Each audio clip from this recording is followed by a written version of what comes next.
My girlfriend expected me to read her mind. A real boyfriend would just know what I need.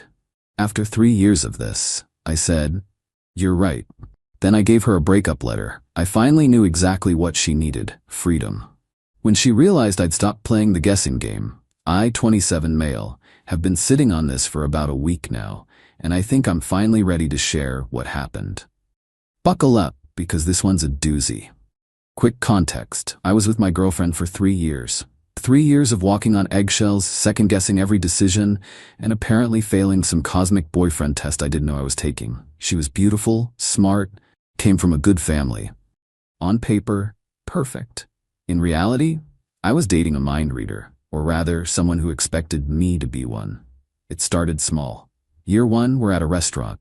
She orders a salad, I order a burger.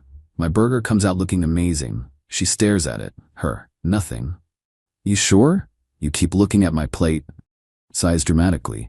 "If you don't know, I'm not going to tell you." Spoiler, she wanted some of my fries, but I was supposed to know that without her saying it. When I finally offered, she said, "It's too late now, the moment's passed." I thought it was a quirk. Cute, even. I was an idiot. Year 2, things escalated. Every interaction became a test I didn't study for. Her birthday. I got her a really nice necklace, the exact one she'd pointed out at the mall 2 weeks earlier. Wrong move. A real boyfriend would have picked something himself, not just gotten what I showed him. It's about the thought. Valentine's Day. I planned a surprise dinner at her favorite Italian place. Wrong again. You should have known I wanted something more intimate, not a crowded restaurant. Our anniversary. I asked her what she wanted to do. Huge mistake. If I have to tell you, it doesn't count. You should just know after 2 years. By year 3, I was exhausted. Every conversation felt like defusing a bomb while blindfolded. Her favorite phrase became, "A real boyfriend would just know what I need." I heard that phrase probably 3 times a week, at minimum. Last month was the breaking point. We were planning a weekend trip, or rather, I was trying to plan one while she refused to give any input because I should know what she wants by now. Me, beach or mountains, just give me a direction here. Her, I shouldn't have to. 3 years together and you still don't understand me? I understand you fine, I just want to make sure we both enjoy this. This is the problem. You don't pay attention. You don't care enough to just know. I sat there staring at her and something just clicked off, like a light switch. 3 years of trying to read a book with blank pages. 3 years of being wrong no matter what I did. I said quietly, "You're right." She blinked, surprised. Usually I'd argue, try to explain, apologize. Not this time. "You're absolutely right," I continued. "I should just know." She looked suspicious but also a little smug. "Finally, thank you for admitting, and I finally do know something. I know exactly what you need." I stood up, went to my desk, and pulled out a letter I'd written 2 nights before during one of her silent treatments. She was mad I'd bought the wrong brand of coffee creamer. I should have known she'd switched preferences. I handed it to her. "What's this?" she asked. "What you need. Freedom. From a boyfriend who can never get it right." The letter was simple. 3 paragraphs. No drama, no blame, just facts. We weren't compatible. I couldn't be the mind reader she needed. I wished her well, finding someone who could meet her expectations, because I clearly couldn't. She read it again, then looked up at me with this expression I'd never seen before. Genuine shock. "You're breaking up with me? In a letter?" I figured you'd want me to just know this was the right way to do it. No need to discuss. A real boyfriend would just know, right? She started crying. "You can't be serious over something this small." "It's not small. It's 3 years of never being good enough no matter how hard I try. I'm done guessing." I grabbed my jacket and left. Stayed at my buddy's place that night. Thought that was the end of it. It was just the beginning. Update 1 week later. So the fallout from the breakup letter has been something else. First 48 hours were relatively quiet. She texted a few times, ranging from, "We need to talk," to, "You're being dramatic," to, "I can't believe you're throwing away 3 years over nothing." I didn't respond to any of them. Then her mom called me. Her mom has always liked me. Saw me as the stable one who'd eventually propose and give her grandkids. So when she called, I actually answered. "Sweetie, what's going on? My daughter's a mess." With respect, I think you should talk to her about that. She says you broke up with her over a coffee creamer? I almost laughed. Of course that's how she framed it. That's not accurate. It was 3 years of being expected to read her mind and being punished when I couldn't. Oh, honey, that's just how she is. You know women, we want our men to pay attention. There's a difference between paying attention and being psychic. I tried. For 3 years, I'm done. She tried the guilt approach. Her father and I have been married for 30 years. You think I haven't had to train him? That's what relationships are. Training implies someone tells you what to do. She never told me anything. Just got mad when I didn't magically know. Well, maybe if you'd tried harder? Goodbye. Please don't call again. Thought that was bad? Day 4, her sister shows up at my apartment. I'd moved back in since it was my lease, and my ex had gone to stay with a friend. Her sister is intense. Picture someone who peaked in high school cheerleading and never quite accepted it. She barged past me when I opened the door. We need to talk about what you're doing to my sister. I'm not doing anything to her. I ended a relationship. With a letter? Do you have any idea how humiliating that is? Should I have just known the right way to do it? Because that was kind of the point. She didn't appreciate the joke. You're ruining her life. She's been crying for days. She can't eat. She can't sleep. That's unfortunate, but it's not my responsibility anymore. She loved you. She was going to say yes when you proposed. I stared at her. I was never going to propose. Her face went white. What? I realized about 6 months ago that I couldn't marry someone who made me feel a constant disappointment. The only reason I stayed this long was because I kept hoping things would change. They didn't. You led her on for 6 months? No. I tried for 6 months to make it work. There's a difference. She stormed out, calling me every name in the book. Heartless was the nicest one. But here's where it gets interesting. Day 6, I get a call from my landlord. Apparently my ex had called him claiming I'd illegally evicted her from the apartment. She wanted him to let her back in while I was at work. Lucky for me, my landlord is a stand-up guy. He pulled the lease. Son, her name ain't on here. She's got no claim. I told her to take it up with you or the police. And if the police come, I'll show them the same paperwork. You're good. She actually did call the cops. 2 officers showed up at my door that evening. Explained the situation calmly, showed them the lease, showed them texts proving she'd left voluntarily to stay with a friend, and pointed out she'd never paid rent or been added to the lease in 3 years. The older cop nodded. Sir, this is a civil matter. She can come get her belongings with your agreement, but she has no legal right to the residence. The younger cop looked a little more sympathetic to her. She was outside in the hallway doing her best victim performance, but even he couldn't argue with paperwork. She had to schedule a time to pick up her stuff. I gave her 2 options: Saturday between 10 a.m. and 2 p.m., or Sunday same times. She wanted to come at 9 p.m. on a weekday, because that works best for her. I should have known that, apparently. I said no, weekend only. She could bring people to help, but I'd be there the entire time. My apartment, my rules. She chose Sunday. I spent Saturday packing her things into boxes, found some stuff I'd forgotten about, clothes she'd left, books, her extensive skincare collection that took up half my bathroom counter. Boxed it all. Then I found the journal. It was wedged behind the nightstand, must have fallen. Normally I wouldn't read someone's private journal, but curiosity got me, especially after a page fell open to an entry from about a year ago. What I read made my blood run cold. He didn't get me anything for our 2-year anniversary. Well, he got me flowers and took me to dinner, but nothing real. I tested him. Didn't tell him what I wanted, waited to see if he'd figure it out. He didn't.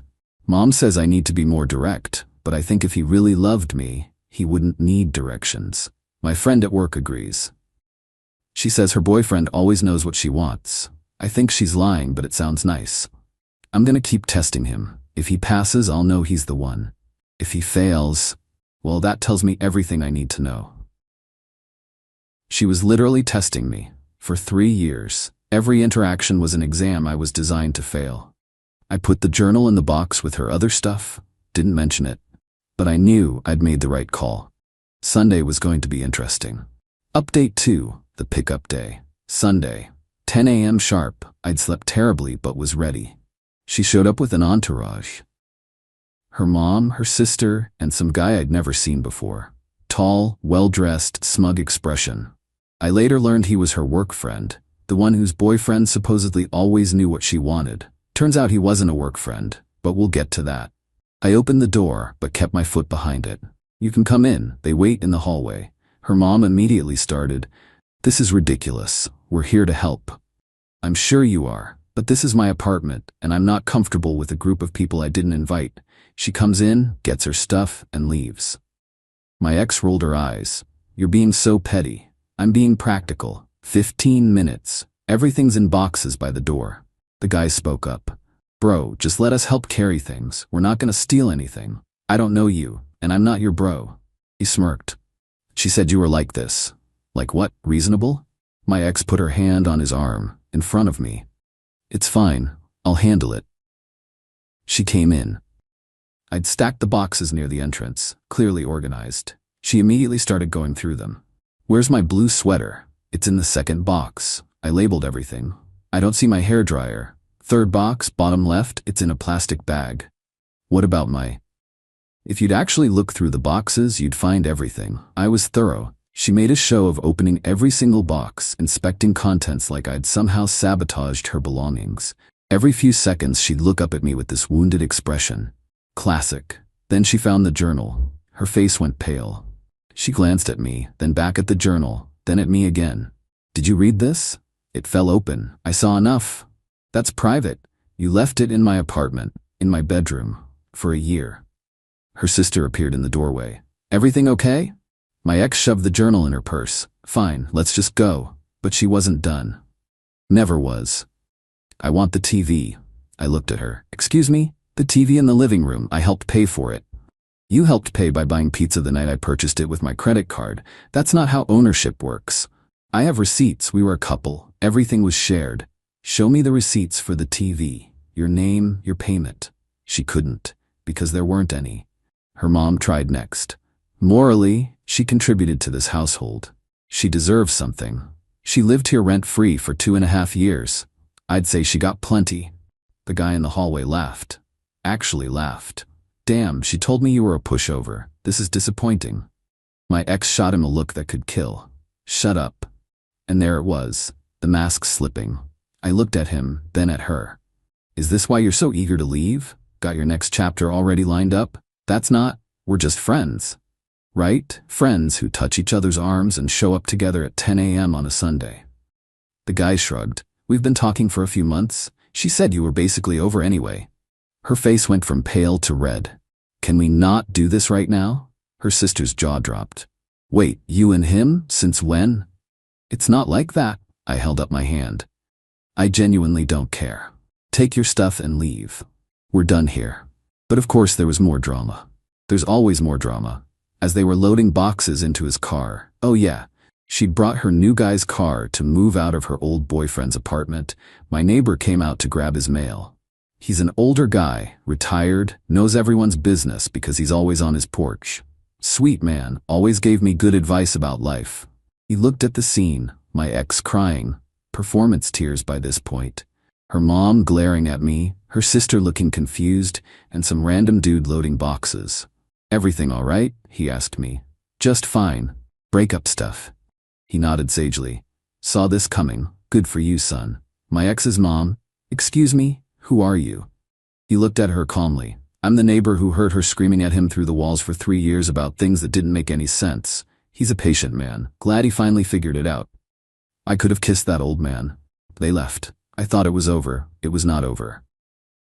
Update 3. 2 weeks later, final update. 2 weeks of relative peace. Then she struck again, but not in the way I expected. I got a text from a number I didn't recognize. "Hey, this is her friend's name. We need to talk about what you did to her." I didn't respond. Blocked the number. Got another text from a different number. "She's telling everyone you were emotionally abusive. You should know." That one I kept. Screenshot. Saved. Then my mom called me. My mom. "Honey, did something happen with your girlfriend?" Ex-girlfriend. "And yes, I broke up with her about 3 weeks ago." Pause. "Her mother called me." "She what?" "Said you'd been cruel. Said you threw her out with nothing. Said you humiliated her in front of family. I was shaking. Literally shaking. The audacity of going to my mother. Mom, none of that is true. She lived in my apartment rent-free for years. I packed her things carefully. She brought people to help move, including the guy she's apparently been seeing for months. I figured it was nonsense. You're not a cruel person. But I wanted you to hear it from me that they're talking. Let them talk. I have documentation of everything. Documentation? Texts, photos of the packed boxes, my landlord's statement, the police report from when she tried to claim I illegally evicted her. I'm covered. My mom was quiet for a moment. Then, good boy. I raised you right. But here's where the karma comes in. Remember the guy? The work friend with the car? Turns out he wasn't just a work friend. He was a work colleague, as in, same department, same team. And their company has a strict policy about relationships between team members requiring disclosure to HR. Neither of them had disclosed. How do I know this? Because her sister, yeah, the one who stormed into my apartment, actually reached out to me. Apparently she'd been feeling guilty about the whole situation. The journal thing had been bothering her. She asked what I'd read. I told her. The testing. The deliberate exams designed for me to fail. She went quiet. Then she said, she does that with everyone. Tested me, tested our parents, tested friends. Most people eventually snap at her. You lasted longer than anyone. Great, so I won a prize for tolerating manipulation the longest. I'm not excusing it. I'm sorry. I didn't know it was that bad. Then she dropped the real news. My ex and her new guy had been caught at work. Not romantically, that would have been too simple. No, they'd been caught fudging expense reports, using company cards for personal dinners and labeling them as client meetings. When HR started investigating the financial stuff, the relationship came out too. Company policy requires disclosure. Neither had disclosed. Both were now on administrative leave pending review. I didn't gloat. I genuinely didn't. But I'd be lying if I said there wasn't some satisfaction in knowing that her pattern of deception extended beyond just me. But here's the part that really got me. Her sister told me that after the HR investigation started, my ex had tried to blame it on the guy, said he had been the one doing the expense fraud, and she was just a victim who didn't know what was happening. She tried to throw him under the bus to save herself. He didn't take it well. He showed HR the text messages between them, where she had been the one suggesting which dinners to expense, which receipts to fake. Both of them are probably getting fired. Neither can use the other as a reference. And their relationship is apparently already falling apart under the pressure. Meanwhile, I'm here, in my apartment, watching whatever I want on my TV that I paid for, eating whatever coffee creamer I prefer, not walking on eggshells, not trying to pass invisible tests. Last week I ran into my old neighbor, the one who'd witnessed the move-out drama. He invited me over for a beer on his porch. You look better, he said. I feel better. You know what my late wife used to say? A good partner tells you what they need. A bad partner punishes you for not guessing. I raised my beer to that. Do I miss her? Sometimes. Not the real her, the version of her I thought existed when we first started dating. The one who laughed at my jokes and seemed to appreciate my effort. But that person was never really there. It was just the version she showed me before the testing started. I'm not dating anyone right now. Probably won't for a while. My therapist, yeah, I finally started seeing one, says I need to work on recognizing red flags earlier. Apparently, the "if you really loved me, you'd just know" thing is textbook emotional manipulation. Who knew? Well, everyone except me, apparently. My ex has tried to contact me twice since the HR thing exploded. Once through her sister, who refused to pass along the message, once through a social media DM from a burner account. Both messages were variations of, "This is all your fault." I didn't respond to either. Here's my takeaway.